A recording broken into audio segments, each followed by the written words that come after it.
नमस्कार, मैं गुप्तेश्वर पांडे, डीजीपी बिहार। ये वीडियो इसलिए बना रहा हूं कि बहुत लोगों को कंफ्यूजन है कि तीसरे चरण के लॉकडाउन में शायद कुछ छूट है। कोई छूट नहीं है, कोई छूट नहीं है। तीसरे चरण का लॉकडाउन भी वैसे ही है जैसे पहले चरण का लॉकडाउन था। आम आदमी के लिए कोई छूट नहीं है। केवल ऑरेंज जोन में कुछ कंस्ट्रक्शन एक्टिविटीज, कुछ सरकारी कामकाज के लिए अलाउ किया गया है।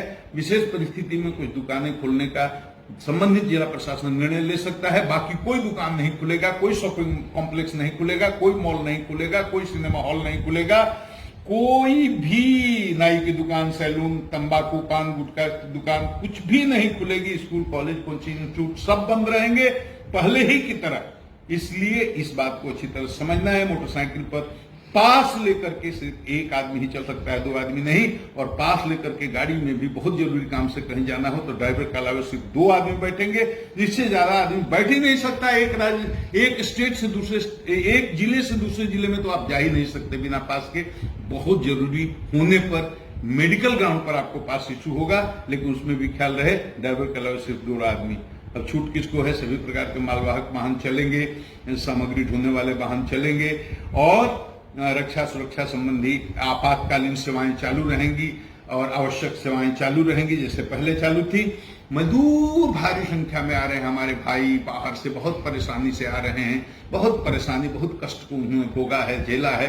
उनकी पीड़ा से हम अवगत हैं। उनसे हाथ जोड़कर प्रार्थना करते हैं कि यहाँ जो व्यवस्था बनी है उसके अनुसार सहयोग करेंगे। सीमा पर आएंगे, उनकी स्क्रीनिंग होगी, उनके खाने पीने की बहुत ही अच्छी व्यवस्था है। सम्मान के साथ उनको उनके ब्लॉक में ले जाया जाएगा। वहां क्वारंटाइन सेंटर बना है, वहां वो रहेंगे, खाएंगे, पिएंगे और जितने समय तक का समय बिताना है उतना बिता करके सुरक्षित अपने घरों को जाएंगे। इसमें पुलिस प्रशासन का, डॉक्टर का, स्वास्थ्य सेवा से जुड़े हुए सभी कर्मचारियों का पूरा सहयोग करेंगे। कहीं विवाद नहीं, कहीं झंझट नहीं। हमारे लोग भी बहुत कठिन परिस्थितियों में जान जोखिम में डाल करके काम कर रहे हैं। आपके प्रति पूरी हमदर्दी है, लेकिन हम आपको बचाने के लिए, बिहार को बचाने के लिए, इस देश को बचाने के लिए हम आप पर ये जागृति कर रहे हैं। हमें माफ कर देंगे, लेकिन हमारा सहयोग करेंगे। बेटे बेटियां, छात्र छात्राएं देश के कोने कोने से आ रहे हैं। वो भारत के भविष्य हैं, भारत की तकदीर हैं, बिहार के आन बान शान हैं। उन्हें तो बहुत ही मर्यादा का, बहुत ही अनुशासन का पालन करना है। और पुलिस पर हमले भी कहीं कहीं हो जाते हैं। मैं उन लोगों को कहना चाहता हूं कि पुलिस पर, प्रशासन पर और मेडिकल के कर्मचारियों पर कोई भी अगर हमला करता है बहुत ही जघन्य अपराध है। उनके साथ सख्त कानूनी कार्रवाई की जाएगी। सैकड़ों लोगों को जेल में भेजा गया है और बाद में उनका गुंडा पंजी में भी नाम लिख दिया जाएगा, ताकि आगे के लिए उनको बहुत परेशानी हो।